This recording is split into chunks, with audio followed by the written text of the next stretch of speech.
Como é teu nome? Liz. Do quê? O tampini. Que mais? Sabe da unha? Tá. Como é teu nome? De malela. Então me diz o teu nome. Alice. Do quê? Alice. Bonita. Não. Que a mãe te ensinou, Alice. Tampini. Que mais? É. Mas eu tô dói.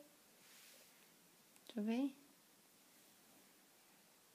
Quem foi que pintou tua unha? É minha mãe. O que a tua mãe é? O que a tua mamãe é? Eu tô dói muito. Eu mando da sua. Não, a mãe vai dar um beijinho, tá? Não, tá passar. Vai passar. Já vai passar, né? Ó, filhos. É minha mãe. Eu tô doido.